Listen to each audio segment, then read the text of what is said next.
కేసులో సంచలన విషయాలు వెలుగులోకి వస్తున్నాయి. పక్కా ప్లాన్ ప్రకారమే అక్కను రోహిత్ హత్య చేశాడా? ప్రస్తుతం ఈ అంశానికి సంబంధించి చర్చ జోరందుకుంటోంది. అక్కను చంపే ముందు రీల్స్ చేశాడు రోహిత్. ఫేమస్ అవ్వాలి మామ, బాగా బతికి పేరు తెచ్చుకున్న ఓపిక లేదు, బాగా చంపి ఫేమస్ అయ్యేదా అంటూ రీల్స్ చేశాడు. అక్క రుచిత వేరే వ్యక్తితో ఫోన్లో మాట్లాడుతోందని రుచితను గొంతుకు వైర్ బిగించి అత్యంత దుర్మార్గంగా హత్య చేశాడు రోహిత్. ఆ విజువల్ మీరు చూస్తున్నారు. అయితే ఈ క్రమంలోని హత్య చేసే కన్నా ముందు, హత్యకు ముందు ఒక వీడియో చేశాడు. మరి ముఖ్యంగా ఇన్స్టాలో ఒక రీల్ చేశాడు. ప్రస్తుతం ఆ రీల్కి సంబంధించి ఒక చర్చ జరుగుతోంది. ఒకసారి రీల్ మీరు చూసేయండి, ఆ తర్వాత ఇన్ డీటెయిల్గా మాట్లాడుకుందాం. ఫేమస్ అవ్వాలి మనమా, బాగా బతికి పేరు తెచ్చుకునే ఓపిక లేదు, బాగా చంపి ఫేమస్ అయ్యేదా? ఫేమస్ అవ్వాలి మనమా, బాగా బతికి పేరు తెచ్చుకునే ఓపిక లేదు, బాగా చంపి ఫేమస్ అయ్యేదా? సో చూసారుగా పిచ్చి ఏ స్థాయికి వెళ్ళిపోయిందో. పరాకాష్ట అంటూ ఉంటారు, పిచ్చి పరాకాష్ట అంటూ ఉంటారు. ఇదేనేమో ఎవడైనా సోషల్ మీడియాలో ఉపయోగించాడు బాగుపడంటారా అంటే వీళ్ళేమో ఇలా ఇలా ఏమంటారు దాన్ని, ఇలా తయారవుతున్నారు. వీళ్ళు బాగా సంపాదించి బాగుపడే ఓపిక లేదంట. ఓపిక లేనప్పుడు దేనికి? ఆ డైలాగ్ ఒకసారి చూడండి, ఆ రీల్ చూడండి, ఎంత దుర్మార్గం అది. మరి ముఖ్యంగా షాద్ నగర్ పరువు హత్య కేసుకు సంబంధించి మాట్లాడుకున్న క్రమంలో ఒక్కొక్క విషయాలు బయటకు వస్తూ ఉంటే ఒళ్ళు గగురుపాటు గురి చేసే విషయాలు అవన్నీ కూడా. పక్కా ప్లాన్ ప్రకారమే అక్కను రోహిత్ హత్య చేశాడా? ఈ అంశానికి సంబంధించి ఇప్పుడు చర్చ జరుగుతుందంటే అర్థం చేసుకోవచ్చు. ఫేమస్ అవ్వాలి మామ, బాగా బతికి పేరు తెచ్చుకుని ఓపిక లేదు, బాగా చంపి ఫేమస్ అయ్యేదా అంటూ రీల్స్ చేశాడు. అంటే ఏ kind of criminal mentality develop అవుతోంది, ఏ kind of criminal psychology develop అవుతోంది. మరి ముఖ్యంగా ఒక కుర్రాడు, మరి ముఖ్యంగా ఎదగాల్సిన కుర్రాడు ఎదిగి ఒక్కసారి ఆ విజువల్స్ చూడండి. ప్రస్తుతం అక్కడికి చేరుకున్నారు పోలీసులు, చేరుకొని ఇన్వెస్టిగేషన్ చేస్తున్నారు. అంత దారుణంగా, అత్యంత అమానవీయంగా, అత్యంత క్రూరంగా ఇంతలా ఎలా తయారవుతారు? అనుమానమా? అక్క మీద అనుమానమా? నీకే ఒక క్లారిటీ లేదు, నీ బతుకు మీద నీకే క్లారిటీ లేదు, అటువంటిది నీ అక్కని చంపేస్తావా? అక్క రుచిత వేరే వ్యక్తితో ఫోన్ మాట్లాడుతుందని రుచితను గొంతుకు వైరు బిగించి హత్య చేశాడు. నీకెలా కన్ఫర్మేషన్? అక్క వేరే వ్యక్తితో మాట్లాడితే తప్పే ఉంది. ఒకవేళ అంత నీకు తెలిసిన ఏజ్ అయితే, అంత నీకు బాధ్యత ఉంటే, కుటుంబంలో పెద్దవాళ్ళు ఉంటారు, వాళ్ళకి చెప్పచ్చు. నువ్వు సోకాల్డ్ తోపుగాడువైతే, నువ్వంత తోపుగాడువైతే ముందు నీ బతికేదో నువ్వు బతుకు. ఆ రీల్ చూస్తుంటే అర్థమవుతుందిగా నీ మైండ్ సెట్ ఏంటి, నీ క్రిమినల్ మైండ్ సెట్ ఏంటి. బాగా బతిక ఆ డైలాగ్ భలే ఉందబ్బా, నాకు రావట్లా. మీకు ఎవరికైనా వస్తే కనుక ఒకసారి చూడండి. అది అసలు ఆ డైలాగ్ కూడా బుర్రకెక్కట్లేదు మాట. అఫ్కోర్స్ సినిమాలో సినిమాటిక్ కోసం వాళ్ళ డైలాగ్స్ వాళ్ళు అక్కడ ప్రిపేర్ చేసి ఉండొచ్చు. ఏంటది? ఫేమస్ అవ్వాలి మామ, బాగా బతికి పేరు తెచ్చుకుని ఓపిక లేకపోతే ఓపిక తెచ్చుకో. నీకు ఓపిక లేదని చెప్పి పక్క జీవితాలు నాశనం చేసేస్తావా? మీ అక్క సొంత అక్కని చంపేసుకుంటావా? తన జీవితాన్ని మొత్తం నాశనం చేస్తావుగా. అక్కడ ఎన్ని కళ్ళ కన్ను ఉంటుంది? అరే నా తమ్ముడు నా తోడబుట్టిన వాడని చెప్పి ఎన్ని కళ్ళ కన్ను ఉంటుంది? ఈ కళ్ళలన్నింటినీ కళ్ళలు చేసి పాడేసావు కదరా. నీ దుర్మార్గపు బుద్ధికి. అక్క వేరే వ్యక్తితో ఫోన్ మాట్లాడుతుందినా? ఫోన్ మాట్లాడితే తప్పేంట్రా బాబు? నువ్వు అదే ఫోన్ తీసుకొని పిచ్చి రీల్స్ చేసినప్పుడు లేదా అది తప్పు కాదా? ఇన్ డీటెయిల్గా ఇన్ఫర్మేషన్ తెలుసుకునే ప్రయత్నం చేద్దాం.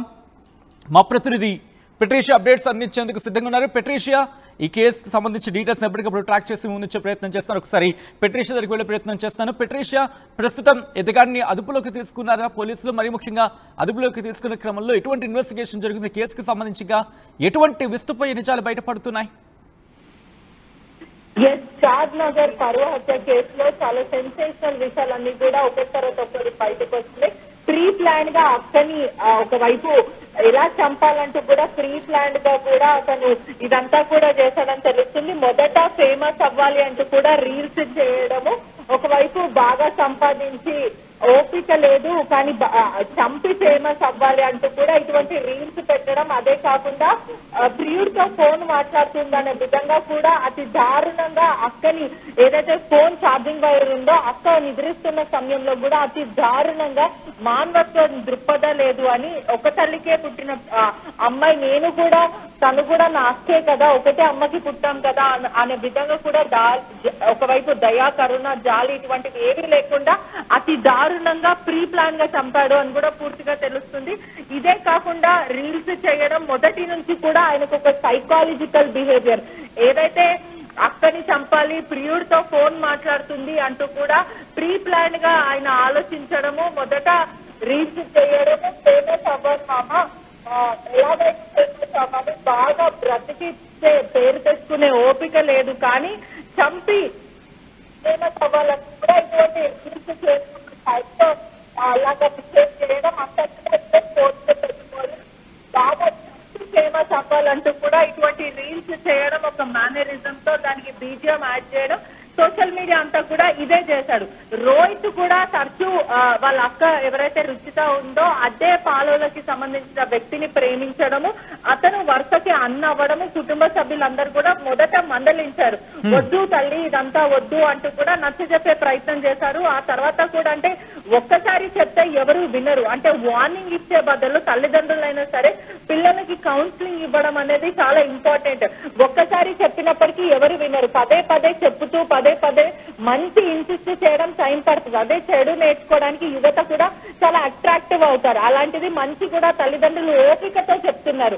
ఇదే సమయంలో ఆ ఇద్దరు కుటుంబ సభ్యులు ఎవరైతే ఆ వ్యక్తి ప్రేమించిన వ్యక్తి ఉన్నారో అతను కూడా ఒకటే ఇంటి పేరు, ఒకటే కుటుంబ సభ్యులు, పాలోలైనప్పటికీ కూడా ఇద్దరు పిల్లలకి కూడా నచ్చజెప్పే ప్రయత్నం, బంధాల గురించి కూడా నచ్చజెప్పే ప్రయత్నం ఊరంతా కూడా షాద్నగర్ అంతా కూడా చేసే ప్రయత్నం చేసింది. ఈ క్రమంలోనే తమ్ముడు కూడా ఉక్రోషం వచ్చి ఎవరైతే స్నేహితులు ఉన్నారో చెరు సావాసంతో ఆయన చేతులు కలిపి వాళ్ళు రెచ్చగొట్టే మాటలకి ప్రొవోక్ అయిపోవడం, అరే ఏంట్రా మీ అక్క ఎలా చేస్తుంది అంటూ కూడా రెచ్చగొట్టే విధానం, మీ అక్కకి సిగ్గు లేదా బుద్ధి లేదా అంటూ కూడా ఒక మహిళని కించపరిచేలాగా విధానంగా మాట్లాడడము, అతన్ని రెచ్చగొట్టి ఇటువంటి వాళ్ళు ఉండాల్సిన అవసరం లేదు చంపి పాడే అంటూ కూడా స్నేహితులు ప్రొవోక్ చేశారంటూ కూడా సమాచారం వస్తుంది. ఇదే ఉక్రోషంతో క్షణిక ఆవేశంతో కొన్ని రోజుల నుంచి అంటే గత కొన్ని రోజుల నుంచి కూడా అక్కని ఎలాగో చంపాలి అంటూ కూడా ప్రీ ప్లాన్ గా తాగి అక్క నిద్రిస్తున్న సమయంలో, తల్లిదండ్రులు నిద్రిస్తున్న సమయంలో అక్క పడుకున్న గదికి వెళ్లి అతి దారుణంగా ఛార్జింగ్ వైర్ తోని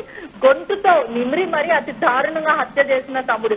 ఏ మాత్రం ఆలోచన లేకుండా, అతి దయ లేకుండా, అతి క్రూరంగా నీచంగా సొంత అక్కని రుచితాని అతి దారుణంగా తను ఊపిరి ఆడపోతున్న సమయంలో కూడా వద్దు వద్దు అని గట్టిగా అరిచిందంటూ కూడా తల్లిదండ్రులు చెప్పుకుంటూ వస్తున్నారు.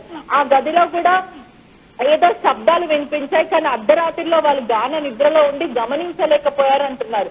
అదే కాకుండా రుచిత ఎవరైతే ఇద్దరు ఒకటే కూతురు మరి కొడుకైనప్పటికీ కూడా తల్లిదండ్రులు కూడా గుండెలు బాదుకొని ఏడ్చే పరిస్థితి అయితే కనిపిస్తుంది.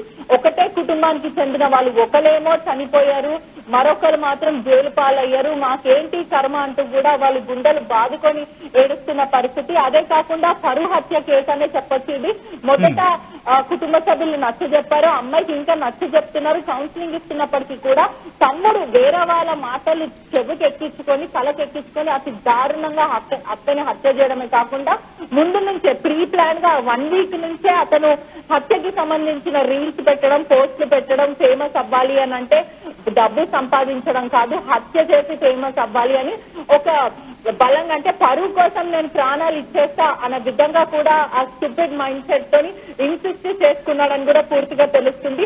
ఆయన పెరిగిన వాతావరణం అంతా కూడా రిలీజియస్ బేస్ తో కానీ కాస్ట్ బేస్ తో కానీ పరువే ఇలా ఉండాలి, పరువు వల్ల ఎవరైనా చంపేస్తామో లేదా చచ్చిపోతాం అనే విధంగా కూడా అతను పెరిగిన ఎన్విరాన్మెంట్ ఎక్కడ కూడా వాల్యూస్ కి సంబంధించి అరే మన పిల్లలే కదా తప్పు చేస్తే సరిదిద్దుకుంటారులే అని ఇలా జాలి లేని ఆ ఎన్విరాన్మెంట్ లో పెరిగాడని కూడా పూర్తిగా తెలుస్తుంది. రైట్ పెట్రీషియా, ఒక్కసారి మీ లైన్లో ఉండే ప్రయత్నం చేయండి. ఈ కథనం మిమ్మల్ని కాస్త కలవరపరచొచ్చు, అయితే ఇటువంటి కథనాలు చూపించడం తద్వారా ఒక్కసారి మీ పిల్లలకు సంబంధించి, ఎందుకంటే వాళ్ళు సెల్ ఫోన్స్ వాడుతున్నారు, ఓకే, వాళ్ళ మైండ్ సెట్ ఎలా ఉంది, వాళ్ళ మాట తీరు ఎలా ఉంటుంది, వాళ్ళ మానసిక స్థితి ఎలా ఉంటుంది, వాళ్ళ మాటలు ఏమైనా తేడా కనిపిస్తోందా గమనించే ప్రయత్నం చేయండి. రీల్స్ చేస్తున్నారు, రీల్స్ హడావిడిలో ఉన్నారు, లేకపోతే సోషల్ మీడియాలో, ఎందుకంటే ఒక ప్లాట్ఫామ్ అంటే ఇంకో ప్లాట్ఫామ్కి మళ్ళీ బహుశా నేను ఈ ప్లాట్ఫామ్ వాడట్లేదు కదా నేను safe. No, social media is social media. ఒక్కసారి ఆ సోషల్ మీడియా మీద పిల్లలు కనుక ఫోన్లు వాడుతూ ఉంటే ఒక కన్నేసి ఉంచండి. వాళ్ళు ఎటువంటి రీల్స్ చూస్తున్నారు, వాళ్ళు ఎటువంటి కాంటెంట్ చూస్తున్నారు, అంటే ఎటువంటి వీడియోస్ చూడడం జరుగుతుంది, వాళ్ళు ఏం చేస్తున్నారు సెల్ ఫోన్లు అనేది ఒక కంట కనబెడుతూ ఉండండి. అట్ ద సేమ్ టైం వాళ్ళతో మాట్లాడుతున్న సందర్భంలో వాళ్ళు సెల్ ఫోన్ వాడకముందు వాళ్ళ పరిస్థితి ఎలా ఉంటుంది, వాడుతున్న క్రమంలో వాళ్ళ పరిస్థితి ఎలా ఉంది, వాళ్ళని అంచనా వేస్తూ ఉండండి. వాళ్ళపై ఒక కన్ను వేసి ఉంచుతూ ఉండండి. వాళ్ళతో మాట్లాడుతూ వాళ్ళని ఒక మాటలో చెప్పంటే వాళ్ళని చదివే ప్రయత్నం చేయాలి రోజు. బహుశా ఈ మాట చాలా కష్టంగా అనిపించవచ్చు, బట్ తప్పని పరిస్థితి అనేది చెప్పుకోవాలి. ఎందుకంటే సెల్ ఫోన్స్ వాడే క్రమంలో వాళ్ళు ఎలా మారిపోతున్నారో మనం చూస్తున్నాం. చిన్న చిన్న పిల్లలు, యువత తప్పుదోవ పడుతున్న పరిస్థితి మనకు కనిపిస్తోంది. ఈరోజు సోషల్ మీడియా వేదికగా మాట్లాడుకుంటున్నారు, ఇన్ఫ్యాక్ట్ సోషల్ మీడియా వేదికగా బాగుపడుతున్న వాళ్ళు ఉన్నారు. కానీ ఈ ఘటన చూడండి, ఒక్కసారిగా అందరికీ ఆందోళన కలిగించే అంశం. ఈరోజు రోహిత్ చేసిన పని బహుశా ఆ కుటుంబంలో పెను విషాదాన్ని నింపడమే కాదు, సమాజం మీద ఇంకొకసారి ఆ ప్రశ్నను సంధించింది. ఎందుకంటే హత్య చేసే ముందు కొద్ది గంటల ముందు అతగాడు చేసిన ఒక వీడియో, ఒక రీల్ ప్రస్తుతం చర్చాంశంగా మారిందంటే అర్థం చేసుకోవచ్చు. ఒకసారి ఆ రీల్ని మీరు కూడా చూసేయండి. అంతకన్నా ముందు ఈ కథను మీరు కాస్త కలవరపరచవచ్చు. దీనికి సంబంధించిన జాగ్రత్తలు తీసుకోవాలని ఆర్టీవీ సూచించడం జరుగుతోంది. This is the distributing content, video description is advised. ఒకసారి హత్యకు ముందు రోహిత్ చేసిన ఆ రీల్ని మీరు చూడండి. ఫేమస్ అవ్వాలి మనమా, బాగా బతికి పేరు తెచ్చుకునే ఓపిక లేదు, బాగా చంపి ఫేమస్ అయ్యేదా.